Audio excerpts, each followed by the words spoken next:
¿Qué tal, amigos? ¿Cómo les va? Esto es Consensum. Cada semana tenemos para usted un tema o dos. Algunas veces tenemos 3 temas para discutir aquí entre nosotros los que hacemos este trabajo de Consensum. Yo soy su amigo Raúl Ruiz y le doy a usted la bienvenida, a mis compañeros también. Ahorita se los presento uno por uno, pero antes que nada debo de decir que este tema es especial, es único por el día de hoy. No vamos a tratar otro tema más que este y tiene que ver con la violencia vicaria.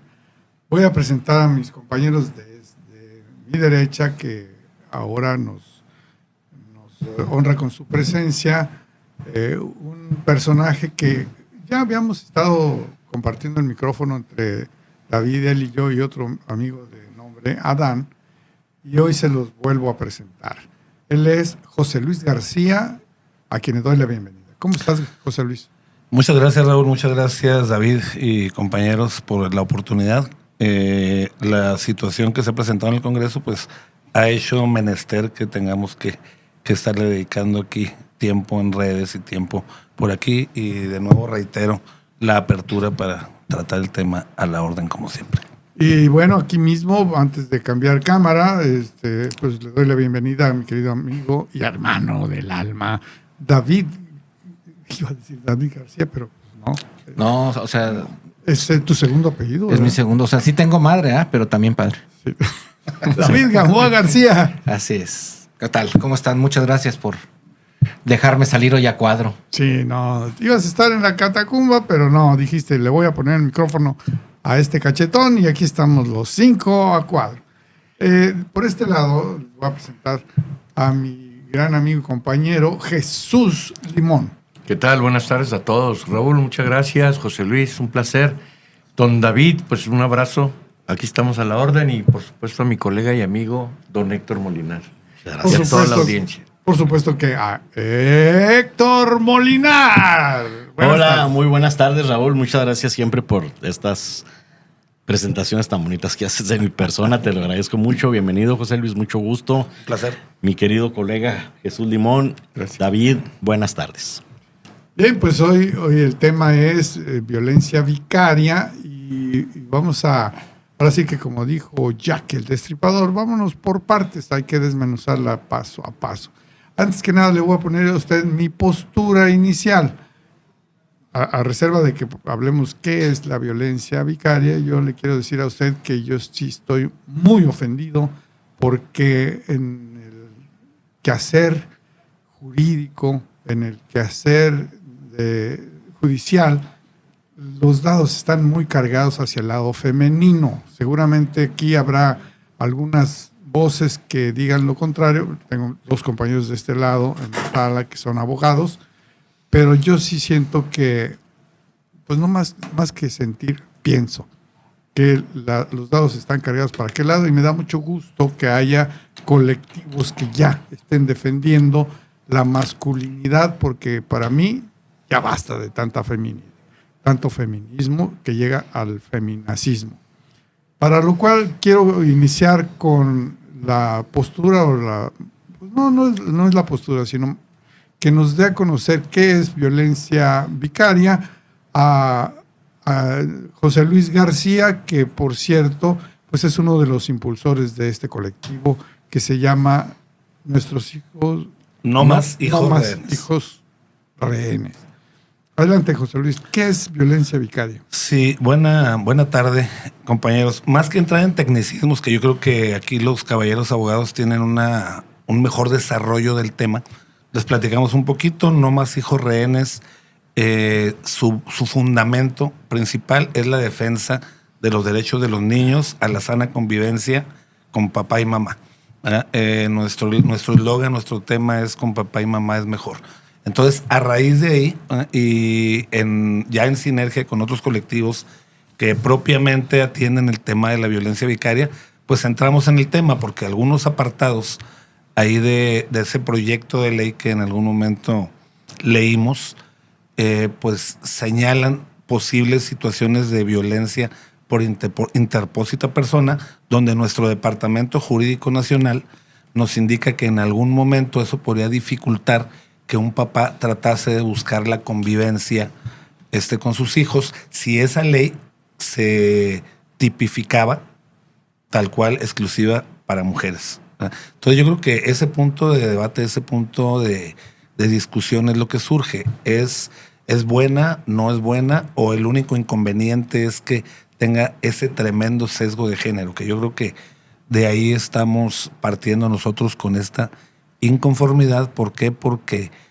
por las estadísticas que mencionaba por aquí el compañero Limón, ¿verdad? Que también las conocemos, la mayoría de las custodias las tiene mamá, ¿verdad? Estadísticamente. Entonces las probabilidades de que se ejerza una situación de violencia hacia los niños pues son precisamente por quien tiene las custodias, ¿verdad? Entonces se nos haría ahí un poquito incongruente la situación de que esa ley se fuera exclusivamente a un género, cuando la violencia sabemos que la hacen las personas, la cometen las personas, no los géneros, no los estratos sociales, no cuestiones raciales. La violencia son los seres humanos y lo puede cometer cualquier persona. Ese es el punto de donde comenzamos por ahí con la discrepancia que llevamos al Congreso de estos pasados días.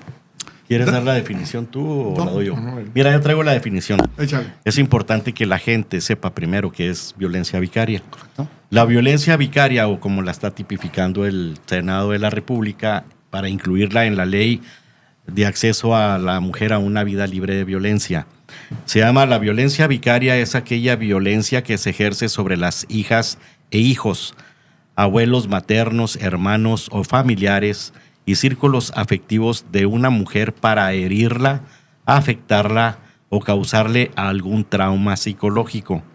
Es una violencia ejercida sobre una víctima secundaria a la víctima principal, que es la mujer. Es a ella a la que se le quiere afectar y el daño se hace a través o por medio de terceros, pues el maltratador sabe que dañar, asesinar, maltratar, golpear, amenazar o ejercer alguna otra manifestación de violencia en contra de quienes ella estima es una forma eficiente de maltratarla. Esa es la violencia vicaria, de reciente creación a través de la iniciativa que se llevó a cabo en la Ley General de Acceso a las Mujeres a una vida libre de violencia, y está en el artículo 343 del Código Penal Federal. ¿Podrías repetir el último párrafo, nada más? El último párrafo. Bueno, ¿Dónde es dice? ella, es a ella a la que se quiere afectar, o sea, a la mujer. Y el daño se hace a través o por medio de terceros, pues el maltratador sabe que dañar, asesinar, maltratar, golpear o amenazar o ejercer alguna otra manifestación de violencia en contra de quienes ella estima es una forma eficiente de maltratarla. Esa es la violencia vicaria. Ahora bien, En exclusiva para la mujer, porque Es- el maltratador, ahora bien- porque aquí no hablan de el maltratador, la maltratadora y el maltratadore, como ahora quieren hacer inclusiva esta situación. Está dirigida, ese es mi punto. A ver, David. Yo quiero apuntar una cosa. Una cosa es la violencia de género y otra cosa es el tema de las ideologías de género. Y quiero dejarlo muy puntualizado. Una cosa es la relación parental con un menor y la violencia de género, la violencia vicaria que se genera a partir de ahí. Y otra esas ideologías de hombre, mujer, o mujer, hombre, o Mujer, caballo. mujer, lo que tú quieras. Son totalmente distintas. A lo mejor vienen en el mismo paquete de construcciones mentales o de construcciones de ideología, pero este es un tema que habla precisamente de la conformación de la familia y que vulnera directamente, si bien al padre y a la madre involucrados, en primera persona A los menores. a los menores. Y yo hoy publicaba una columna que se titula Defendamos al vicario. Y quiero leerles nada más un pedacito de esta parte para que entendamos de dónde viene el término vicario, porque si no entendemos el término vicario, no vamos a entender qué es la violencia vicaria. El término vicario proviene del latín vicarius, que significa sustituto o representante. Dicho lo anterior, seguro le viene a la mente el concepto de el vicario de Cristo, una de las tantas denominaciones que recibe el Santo Padre en la Iglesia Católica, y comprendido el significado de la palabra, se entenderá que con la realidad significa algo así como el representante de Cristo en la tierra. De esa manera, podemos comprender mejor el concepto de violencia vicaria, con el que se define el tipo de violencia en el que se violenta económica, psicológica, sexual o físicamente a interpósita persona para con ello agredir a una contraparte, es decir, el objeto directo de la violencia es el vicario, es decir, el representante. Por tanto, en esta denominación, el menor de la persona a quien va dirigida la agresión. Así, en el ámbito familiar puede manifestarse de diferentes maneras, como puede ser el alejar, ocultar o obstruir a los hijos de su madre o padre, desacreditando o alienando a la madre o padre, no cumpliendo con obligaciones económicas, hablando mal del padre o la madre en presencia de los menores, amenazar con llevarse a los hijos o quitarles la custodia. En todos los casos, el objetivo final es causar dolor a la contraparte, sea madre o padre, violentando al menor, es decir, el vicario. Y entonces, en ese sentido, la violencia vicaria está mal entendida, porque la violencia vicaria es sobre el vicario, el menor, el representante, el sustituto de la persona que está buscando hacérsele daño. Es decir, en esta violencia, El menor. el pasivo es el menor. Mira, es muy importante, nada más déjame hacer un paréntesis, porque digo, ya con esto les voy a bajar un pero es que poquito. luego te Les voy a llevas bajar un todo. poco eso de la hombría. Espérame tantito, nomás en este sentido. Es cierto, el interés superior de la niña, del niño, del adolescente es lo primordial, y eso está establecido en los tratados internacionales. Nada más déjenme les digo una cosa, que la ley de acceso a una vida libre de violencia en contra de la mujer no se aplica nada más para la mujer. Es decir, en la práctica yo he defendido hombres bajo esa ley. Es decir, que precisamente los derechos humanos que nos protegen a los hombres también, en el libre desarrollo de la personalidad, yo, Héctor Molinar, yo puedo acudir a un tribunal y decir, este artículo de violencia vicaria me está ocurriendo a mí, y la ley se aplica a mi favor. Nada más para que queden en el entendido, porque ahorita estamos mucho con el sexo. ¿Por qué no le ponen nombre? ¿Por qué no le ponen? Porque ya no es necesario. O sea, de alguna manera se debe tipificar de una forma mejor. O sea, no lo discuto. Pero la ley de acceso a una vida libre de violencia de la mujer nació en el año 2007. Y justamente por tanto crimen, por tanta violencia patrimonial, violencia psicológica, violencia alimenticia, violencia familiar, en fin, se acumularon muchos tipos de violencia. Tuvieron que haber hecho una ley especial.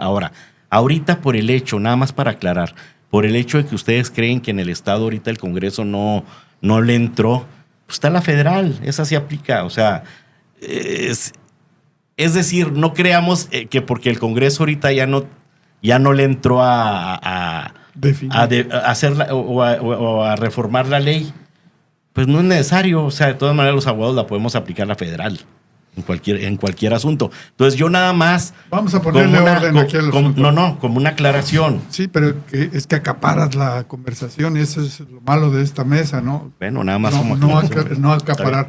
Déjenme darle la palabra a Limón, que ha estado nada más flojeando. En la expectativa. Bueno, evidentemente en lo que se ha dicho por parte de mi colega, por parte de José Luis, es importante establecer que es innecesaria la reforma que pretende hacer el Congreso. Al final de cuentas, las herramientas legales que aplican los jueces ya están. El asunto aquí es precisamente la contradicción, una de las contradicciones que se genera con la violencia vicaria en el aspecto de que la gran mayoría de las mujeres son las que ejercen la guardia y custodia de los hijos. Excepcionalmente son los hombres. Y eso por causas donde la mujer realmente o no quiere o realmente la mujer no puede por alguna enfermedad o cosas por el estilo. Yo estoy de acuerdo en que hay que sancionar la violencia en cualquiera de sus terminologías y cualquiera de sus hechos. Pero viene esta discusión de la violencia vicaria viene a ser un daño realmente serio a los menores, a los niños. Porque al final de cuentas no es el derecho del papá el que están lesionando, es el derecho de los propios niños. Entonces, la ley siempre tiene que estar por encima más bien, debe de cubrir y proteger evidentemente a los niños. Y uno de esos derechos que tiene el niño es de tener una familia. Y la familia es el papá, la mamá. Y cuando sucede la separación legal o la separación física de los papás, bueno, la autoridad tiene que entrar a salvaguardar los derechos de los menores independientemente de la situación de los padres. Entonces, yo creo que es innecesaria regular, modificar la ley de atención, de la protección de la mujer, porque al final de cuentas ya está en los códigos, en el código familiar, en los códigos penales, en los mismos tratados internacionales. Exacto. Ya está regulado. De hecho, el catálogo de los delitos establece muy bien lo que son las lesiones y también la tipificación en cuanto a la gravedad. Entonces, creo que es innecesario y aparte le abona a la afectación de los menores y tajantemente excluye a los hombres.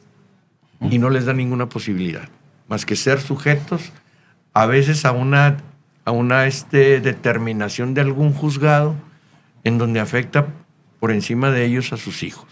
En el caso de la Ciudad de México, rápidamente, no me tardo, eso lo aprendí hoy precisamente en el foro, en la escucha que le dieron a diferentes padres y madres, la presidenta de la Comisión de Justicia, Georgina Bujanda, le dicen por ahí algunos de los colectivos y lo validaron. En la Ciudad de México, precisamente a partir de esta definición del Senado, le da entrada a la ley para el acceso a las mujeres a una vida libre de violencia. Ajá. Y haciéndole copy-paste a todos los extractos que venían en la ley de delitos contra la familia. Ajá. Lo que sucedió en la Ciudad de México es que al paso del tiempo se derogó la ley de los delitos contra la familia. Y se quedó la ley de acceso a las mujeres a una vida libre de violencia. Entonces, precisamente apuntalando ese sesgo en la visión de la aplicación de la ley con la, ¿cómo se dice? Predominando en el tema de las mujeres. Y aquí yo me quiero salir del tema del debate entre hombres y mujeres. Y lo que quiero poner en el centro del debate es que es el menor. Me falta Nada más una observación ahí. La Corte ya tomó cartas en el asunto sobre esa reforma recientemente de que a los hombres los excluyen en esa ley. Ahorita está en discusión todavía eso. Quisiera palomear precisamente lo que dijo Elic Molinar al respecto de que la ley puede ser usada a favor de los hombres, precisamente porque no más hijos rehenes en Coahuila, nuestra delegación en Coahuila, en su momento la ley Olimpia, seguramente recuerdan la famosa ley Olimpia, donde no se puede exhibir sin autorización de la persona, desnudos y demás cuestiones ahí en redes. Se aplicó un caso a favor de un hombre, ya que en este momento es subdelegado ahí en Coahuila, de una ley que fue creada para mujeres, ¿verdad? Entonces, precisamente apuntalando lo que dice Lick, entonces, ¿qué necesidad de una ley ineficiente y obsoleta? Porque no se logró ese objetivo de tipificarlo a favor de un hombre, sin antes pasar por un sinnúmero de amparos, por un sinnúmero de juzgados que se declararon incompetentes porque decían que no era aplicable. Y todas esas cuestiones, ¿qué necesidad tenemos de pasar por eso? ¿Y por qué no mejor poner una ley que sea clara y fundamentada desde el principio? las personas cometen violencia vicaria y eso se debe sancionar. ¿Por qué no empezar desde ese punto? ¿Verdad? ¿Por qué hacer difícil que uno de los dos géneros pudiese accesar a ser favorecido por esa ley? Ahora déjenme preguntar a los abogados esta situación. Decía nuestro compañero Héctor Molinar que bueno, pues es una cosa que es pareja. Sin embargo, ¿por qué los agentes del Ministerio Público, que ya hay más mujeres agentes del Ministerio Público, que en cuanto ven la oportunidad de ¿qué le pasó? Pues me violaron, ¿quién? Mi marido, y mire, aquí traigo un golpe. ¡Ah, no! Vayan por él. De inmediato acuden a hacer eso.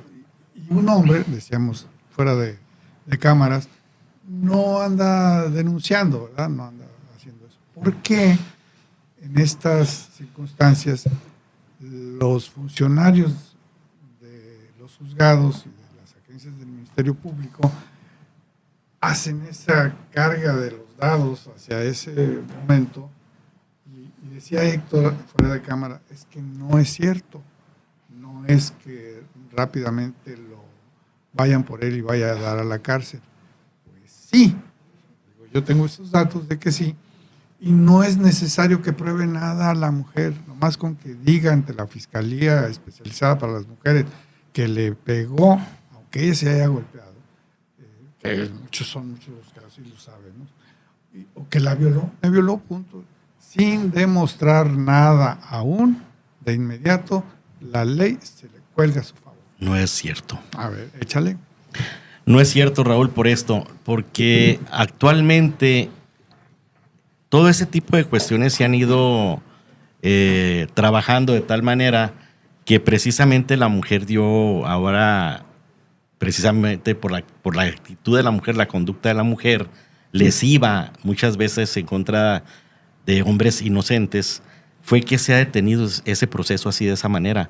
Es decir, ahorita es más tardado que te den la medida de protección cuando está una mujer amenazada o violada en ese sentido, precisamente porque ya no confían nada más en la palabra de la mujer. O sea, en una violación, por ejemplo, tienen que hacerse exámenes ginecológicos, emocionales, o sea, psicológicos y demás. O sea, ya eso se lleva tiempo, no es el primer día, ni el segundo, ni el tercero. Ahora, toda persona imputada tiene derecho a declarar, ¿sí? Y se les cita primero, no son detenidos así arbitrariamente, como dices tú, ya no, eso ya no ocurre. Ahorita ese tipo de violencia, inclusive hay abogados que yo he criticado precisamente que la mujer, en el aspecto de juzgadoras, son más misóginas que los hombres. Es más fácil que un juez hombre o un ministerio público hombre te haga más caso en relación a una mujer que llega a pedir medidas de protección que una mujer. La mujer pues tiene su sexto sentido, tiene con mayor claridad. Hay mujeres que no les creen luego a la primera que llega. O sea, ya hay preparación en ese sentido. Ahora déjame te digo otra cosa. Yo felicito al Tribunal Superior de Justicia, al departamento, en cuanto al estudio, en cuanto al Instituto de Estudios Psicológicos y Socioeconómicos. ¿Por qué? Porque tenemos excelentes psicólogas y psicólogos, que hacen su trabajo. Y es más, ahí hacemos la escucha de niños y niñas, que es lo que decía ahorita José Luis, la importancia de escuchar a las niñas y los niños, porque muchas veces los niños quieren ver a su papá y a su papá, en este caso, cuando decía José Luis, bueno, es que el niño quiere ver a su papá porque le están impidiendo la convivencia. Ese es otro tema, si quieren ahorita lo vemos. Pero ya se está abriendo precisamente esa situación hacia el apoyo precisamente en mayor parte al interés superior de las niñas y los niños. Y el hombre, ya empieza a actuar, ya empezamos a actuar también en mayor parte en consecuencia, porque generalmente no demandamos. Los hombres generalmente ni denunciamos ni demandamos porque estamos, bueno, los de nosotros, generación de nosotros, los de ahorita, los chavos de ahorita, los que les llaman jóvenes de cristal, esos denuncian todos los días, esos se separan, esos son incumplidos, esos no otorgan pensión alimenticia, esos dejan a las chavas abandonadas. O sea, está así de asuntos, mira, en lo familiar. Ahora, las medidas cautelares también tienen que ver eso, ¿no? No nada más es mételo al bote, sino quítale la casa, quítale el carro, darle una pensión extraordinaria, etcétera, sin que le digan, a ver, demuestre usted lo que me está diciendo. De inmediato son medidas cautelares. Antes de que entremos en materia, el señor se cae con eso. A ver. Nomás acércate al micrófono porque no te oyes nada. No te oyeron. Entonces, No, no exageres. No, lo que pasa es que tiene razón el licenciado Molinar en el aspecto de que anteriormente el solo dicho por parte de la mujer era la aplicación de medidas cautelares a rajatabla, ¿no? Sin investigar, sin revisar. Hoy sí realmente hay medidas que están impidiendo que las medidas cautelares se emitan por el solo dicho de la mujer. Ya hay el Instituto Psicológico, el de Estudios Socioeconómicos. En el aspecto, por ejemplo, de las pensiones alimenticias, va encaminado a la protección de los menores. Cuando hay menores de edad, el juez inmediatamente debe de actuar. Obviamente a veces exagera en la medida, en el monto o en el porcentaje de la pensión, pero evidentemente tiene que tomar una decisión porque mientras dure el juicio y el pleito entre la pareja, ¿qué va a pasar con la manutención de los menores? Claro. Sobre todo si la mujer no trabaja. En el aspecto de la violencia, bueno, evidentemente, desafortunadamente sí tenemos violencia y los jueces ya tienen un criterio más amplio con la experiencia que les da el cargo y los estudios adicionales que han recibido por parte del Tribunal Superior en el aspecto que ellos pueden saber, pedir y sobre todo exigir las pruebas que determinen si realmente hay violencia familiar. Entonces, creo que va disminuyendo la aplicación arbitraria que se hacía antes de la ley. Pero eso sí, está sucediendo un problema mayor. Por decir, en el caso del Instituto de Psicología y Socioeconómico, el problema ahí es la saturación que hay de expedientes. Si hay un acuerdo ahorita donde se pide el estudio socioeconómico de una pareja, de los hijos de los padres, la cita te la van a dar hasta diciembre. O hasta el año que entra, si bien te vas. Entonces, el problema es la saturación y la falta de personal. Sí hay muy buenas psicólogos que realizan buenos trabajos. El problema es el número de expedientes que tienen.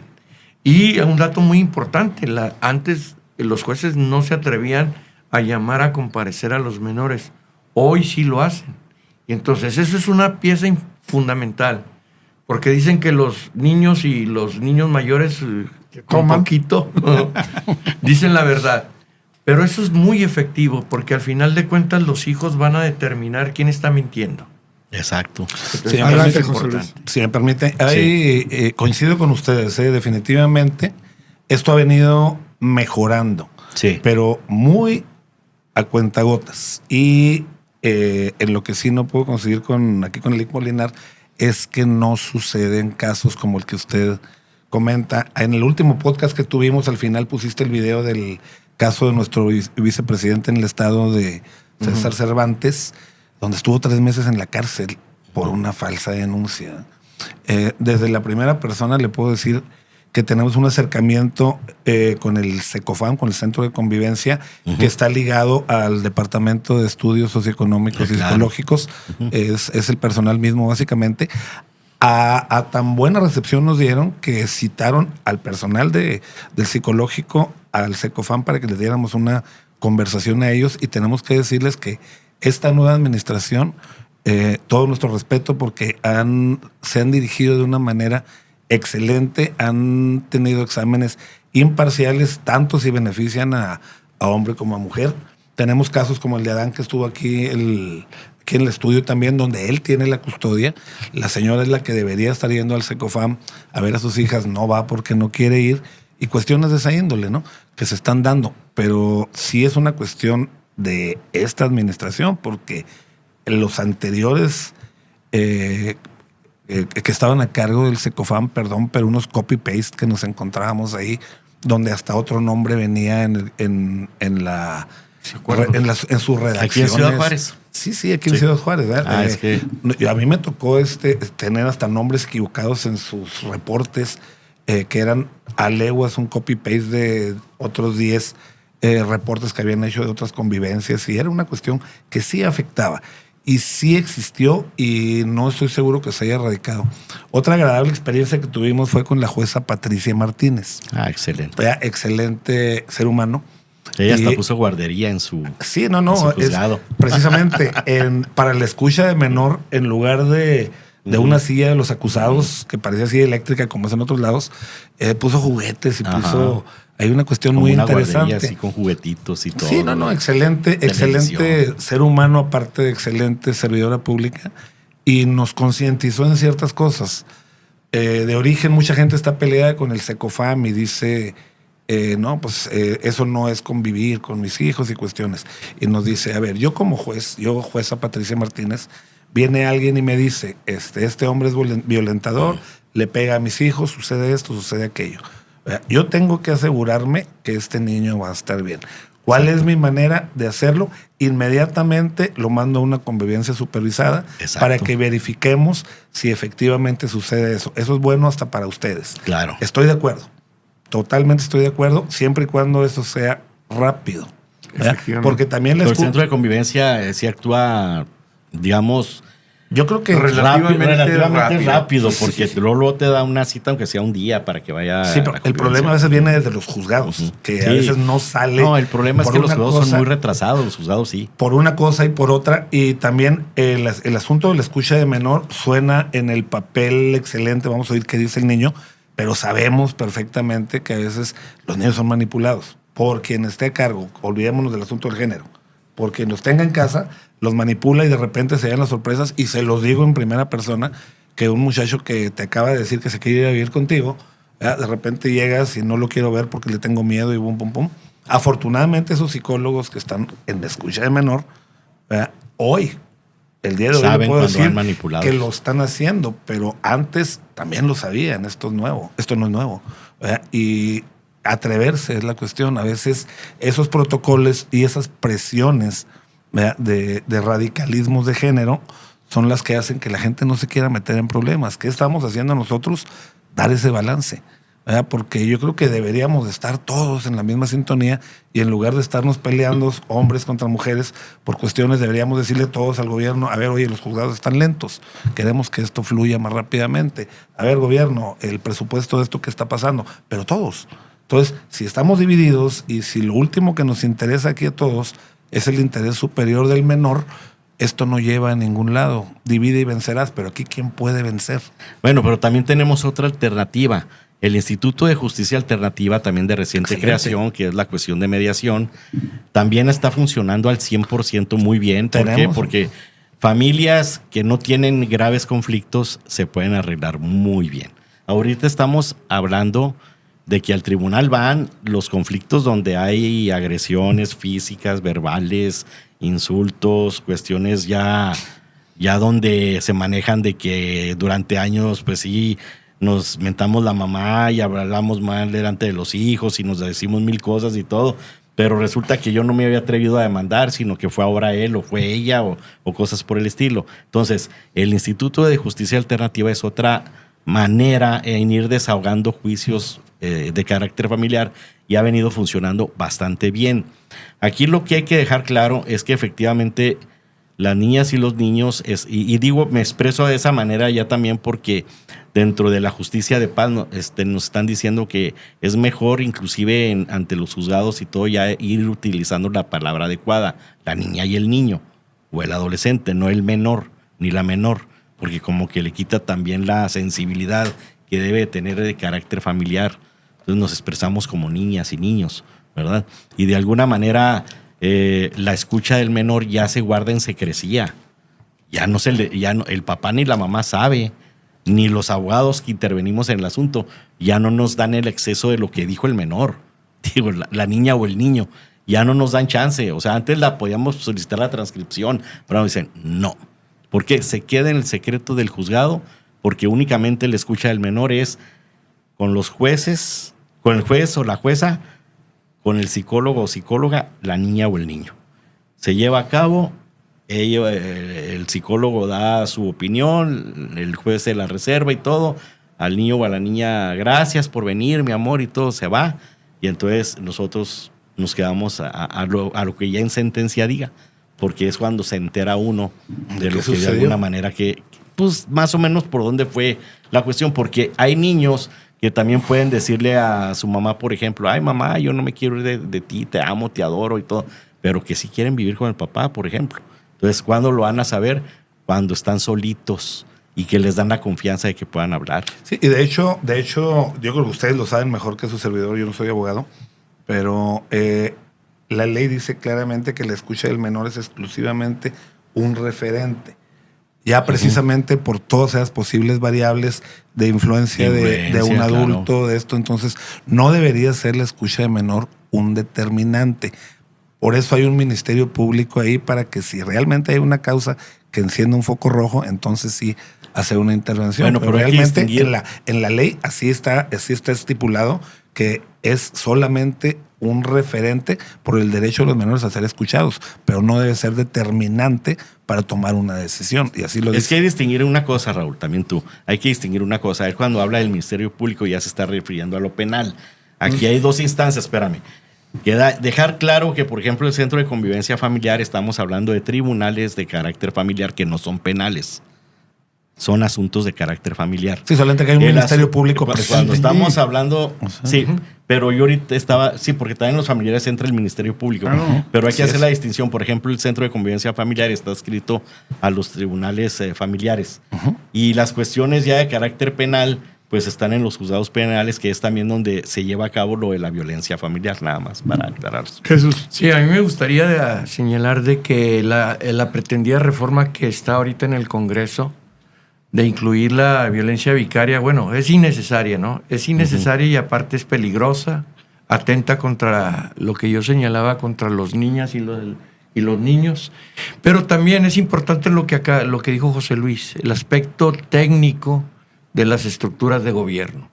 No se dan abasto y realmente los diputados y los jueces deberían, más bien los diputados deberían escuchar la experiencia de los jueces que tienen diariamente, de los ministerios públicos, de los hasta de los notificadores, porque al final de cuentas, ¿de qué le sirve a una mujer tener una medida cautelar donde le pidan al esposo que amablemente se vaya de la casa si no hay actuario o si el actuario da una cita un mes, 3 semanas, un mes después? ¿O de qué le sirve al menor que el juez acuerde una medida de una pensión alimenticia y si el papá no se le puede encontrar porque el actuario no tiene tiempo más que de ir a un solo domicilio y ya fue a ese domicilio, no lo encontró, ya suspende y ya no regresa y hasta que se vuelve a solicitar una cita? Entonces todos esos detalles de lo que realmente viven las partes en los juicios, pero también los abogados. El calvario de nosotros, los abogados. Así es, porque al final de cuentas los abogados tenemos la experiencia de ver los casos de manera muy directa y de manera muy profunda, y que somos los únicos que no se nos pregunta por parte de la autoridad nada. Y las medidas que adoptan, siempre las adoptan en un escritorio a muchos kilómetros de donde suceden las cosas, o le preguntan entre ellos a los mismos diputados que de alguna manera los que son abogados nunca han litigado. Entonces, creo que el esfuerzo que están realizando los diputados que están a favor de establecer la violencia vicaria deberían de revisar de manera integral el problema que sobre todo que afecta a los menores, para que se tomen legislativamente las medidas conducentes y que le den las herramientas al Poder Judicial y al Ministerio Público para aplicar la ley en un aspecto de los juzgados de manera pronta, y los ministerios públicos tener las herramientas para hacer investigaciones que realmente sean legales. David, tú que has estado al pendiente de lo que ocurre o lo que ha estado ocurriendo en el Congreso, ¿por qué no nos platicas un poco de los pormenores de esto y en qué se quedó? Ya sabemos que se reunieron allí para discutir esto, pero que al final de cuentas no pasó a mayores. ¿Cómo estuvo este asunto? Bueno, el 11 y el 12 de julio se reunió la Comisión de Justicia, que está integrado por 7 diputados, y pues discutieron el tema de visibilizar, que es la palabra que utilizaron, visibilizar la violencia vicaria, Claro. incluyéndola en el catálogo de violencias reconocidas como violencias hacia la mujer, precisamente en esta ley estatal de acceso a la mujer a una vida libre de violencia. Eso sucedió el día 11. El día 12, el mismo día 11, se promovieron por no dictaminar sobre el tema de las modificaciones al Código Penal. Y lo hacen precisamente porque existen situaciones de inconstitucionalidad que la Suprema Corte de Justicia está evaluando, una de ellas y la más trascendente, promovida por el Estado de San Luis Potosí. Exacto. Y que del cual, aunque hay una sentencia, se desconoce el engrose de esa sentencia. No se ha hecho pública. Entonces, los diputados deciden dejar de lado el tema penal en tanto no se conozca esa resolución, pero mi punto de vista, no me pediste eso, pero yo te doy, mi punto de vista es que los diputados se promueven por no legislar en el tema penal, no por una convicción de lo que tienen que hacer, sino porque le sacan a que una vez legislada les regresen por la inconstitucionalidad de sus decisiones. Entonces, no es una acción razonada en función del delito, sino en función de la palomita o tache que le puedan poner a su currículum. No se la quieren jugar. No se la quieren jugar. En el siguiente espacio, en el día 12, acuerdan que se votará el dictamen en la siguiente sesión, y la siguiente sesión que promueven es precisamente esta, que es la sesión extraordinaria. Recordemos que los diputados terminan sus funciones el día 31 de agosto y tienen un montón de dictámenes que no han salido. El día de mañana continuarán con esta sesión extraordinaria, y es muy probable que la próxima semana se abra un nuevo periodo de sesión extraordinaria para sacar otro tanto de situaciones. Lo que sucede es que el viernes el diputado Carlos Olson, y desde hace una semana atrás, empieza a organizar un foro en el que se puedan escuchar a terceros interesados. Y voy a hacer aquí una pausa. Lo que sucede es que esta ley lleva, por lo menos, hablando de estas 5 iniciativas que se están unificando en un solo dictamen, tienen por lo menos 2 años. Sí. Seguramente habrá más iniciativas, pero estas tienen por lo menos 2 años. Y los promoventes son Omar Bazán, son Georgina Zapata, son Rosana Díaz, América García, y se me escapa uno. ¿Antonieta no está? No, ella no está ahí siquiera. Se me escapa el siguiente. Son varios, ¿no? Son como 10 o 12 ¿Qué? diputados y diputadas, ¿no? No, son 5. Son 5 promoventes y en la comisión son 7. Ah, ok, pues. Bueno, sí, 11 o 12, sí. Entonces, de estas 5 iniciativas se hace un solo dictamen. Hacen un lado los que traen dictamen en función del Código Penal. Uno de ellos es el de Rosana Díaz, cuyo resultado era en sentido sin carga de género. Rosana, su iniciativa era corregir precisamente el Código Penal, pero sin carga de género, lo cual nos parecía aceptable. Pero lo que están promoviendo es precisamente el que trae carga de género. Ahora, pasa el día de hoy, unos días antes de estas 2 reuniones del 11 y 12 de julio, la presidenta del Congreso, Adriana Terrazas, y la presidenta de la Comisión de Justicia, Georgina Bujanda, reciben en el recinto oficial del Congreso a un grupo de colectivos promoventes de precisamente esta violencia vicaria.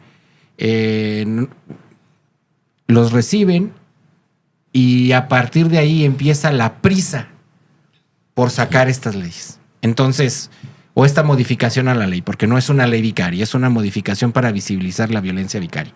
Reformar. Es una reforma. Entonces, el asunto queda entre que finalmente Olson promueve este foro y en la semana uno de los colectivos que fue escuchado empezó a atacar en redes sociales al diputado Carlos Olson.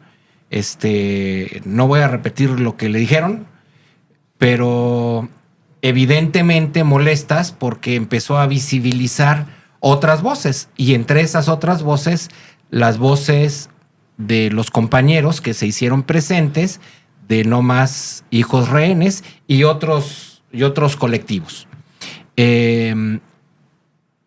Honestamente, tuvimos la oportunidad de ver lo que sucedió en ese foro, escuchar las manifestaciones que se hicieron ahí, todas siempre pacíficas y siempre proponiendo no el desconocimiento de la ley o de la violencia vicaria. Y eso, por eso digo, esto va al centro de la conversación. La violencia vicaria existe. Uh-huh. Sí, y existe. lo reconocen los grupos feministas como nosotros lo reconocemos como tal. Existe.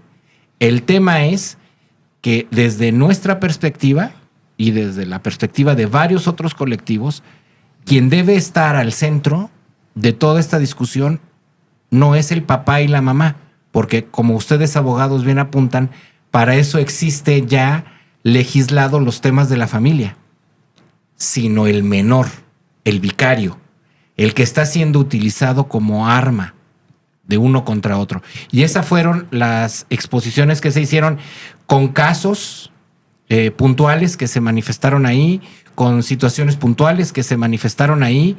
Incluso el día de hoy, previo a la reunión de la mesa directiva, en la que deciden finalmente bajar la votación de esta reforma, sucede que escuchan a colectivos que estábamos afuera y la verdad es que hubo una cátedra de temas que se volvieron mitos y de esos mitos se volvieron verdades y que son mentiras.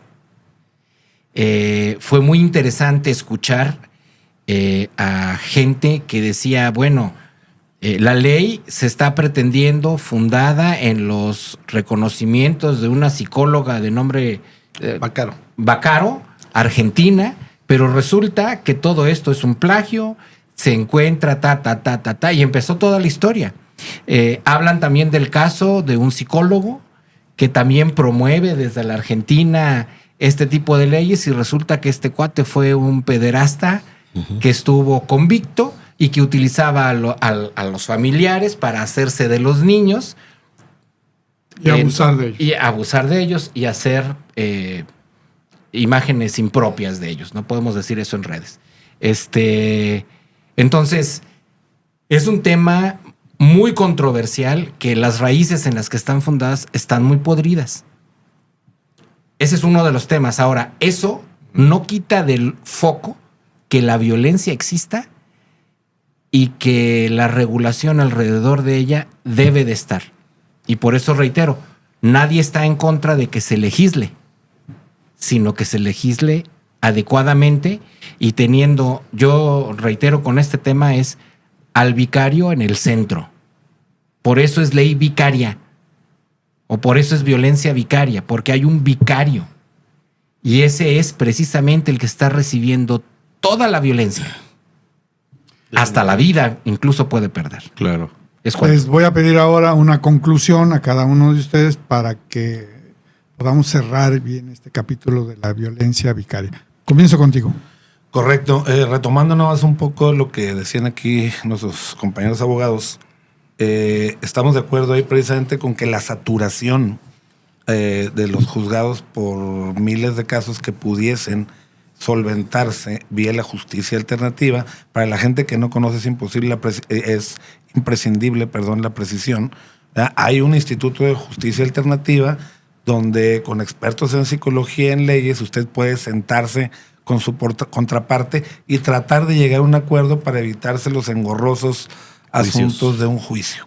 ¿Verdad? Eso, primero que nada, la concientización ayudaría mucho a solucionar esas situaciones. Y ya llevando ese tema concretamente a esta reforma pretendida de violencia vicaria, yo creo que voy a ser un poquito coloquial ahí con el comentario, pero yo creo que esas denuncias y tipificar violencias de que ahí me dijo Fuchi, ahí me dijo Pelón, ahí me dijo Bigotón, ya es violencia y vamos a iniciar un juicio a través de eso, pues yo creo que eso es lo que está saturando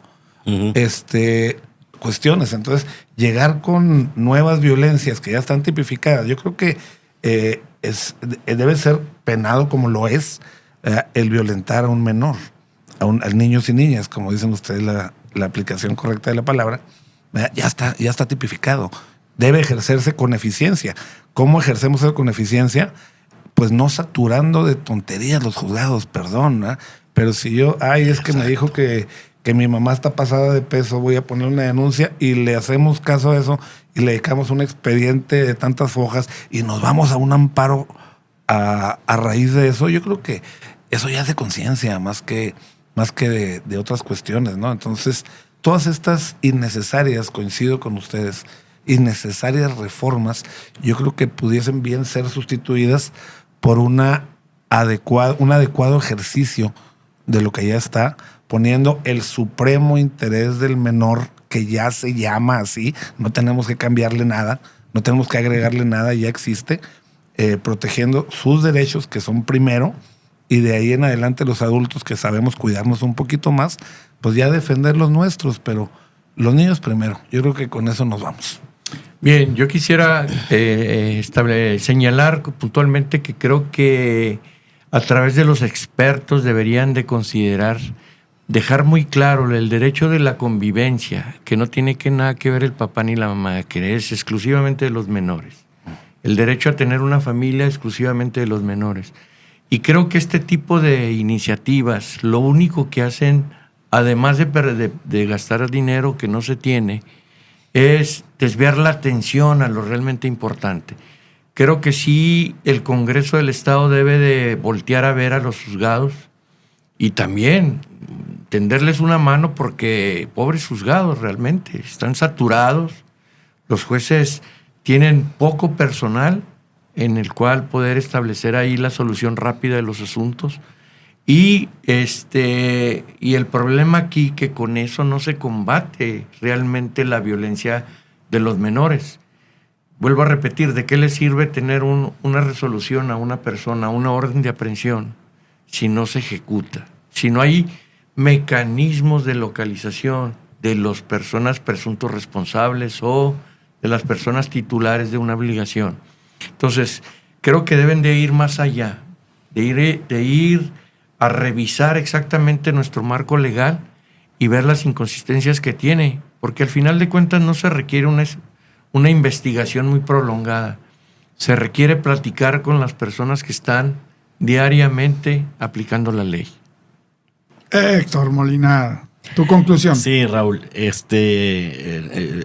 nada más aportar un poquito de lo que manifestaron ya mis amigos y mi colega en relación a que, mira, hay letra muerta, hay leyes que ya son letra muerta. Te voy a poner unos ejemplos. En el estado de Chihuahua está tipificado el aborto. ¿Quién está en la cárcel por aborto? Nadie. Hasta donde yo sepa, ninguna mujer ha sido detenida ahorita por aborto. Sin embargo, todas las personas que se manifiestan pro vida, lo gritan y que hemos logrado que no quiten el aborto. Digo, para empezar, letra muerta. Otra letra muerta. Cuando dice el Código Civil del Estado de Chihuahua que el matrimonio es entre hombre y mujer. Letra muerta, ¿por qué? Porque el registro civil otorga matrimonio o concede el matrimonio de homosexuales, lesbianas y todo lo que es LGBT. Y la gente cree que no los casan, pero sí los casan. ¿Por qué? Pues ya la corte ya lo determinó y el código es obsoleto. Letra muerta. Igual sucede ahorita con esto que acabamos de hablar de la violencia. O sea, nosotros a veces pensamos, no, es que ahora van a aplicar esto y todo. No, hay cosas que si ahorita un hombre pide que se ejerza con él en favor la ley de acceso a la mujer a una vida libre de violencia por X delito que están cometiendo contra él por violencia, siendo hombre, no gay ni nada por el estilo, siendo hombre, la ley en ese momento lo ampara también a él. ¿Por qué? Porque en los derechos humanos se establece que aquí no debe haber discriminación ni que, ni que un género esté por encima del otro.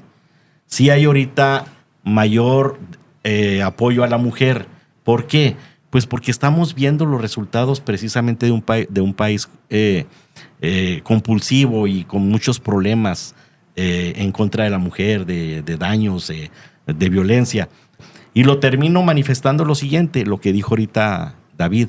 Es cierto, San Luis Potosí ahorita es punta de lanza porque la Suprema Corte de Justicia, hasta donde yo sé, sí resolvió y dijo que se tuviera cuidado en la cuestión de legislar para que no se excluya al hombre también de ese tipo de violencia. Es decir, a lo que vamos a llegar es a lo que ya hizo en el estado de Chihuahua. Ya está, por ejemplo, el delito de violación en lo penal.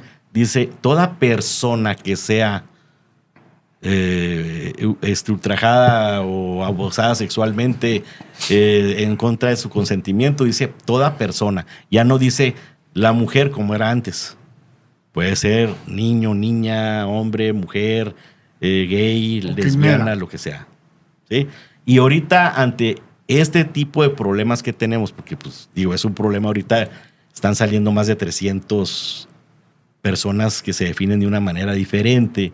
Pues imagínate, digo, está sobre la mesa. ¿Quieres agregar algo más? Sí.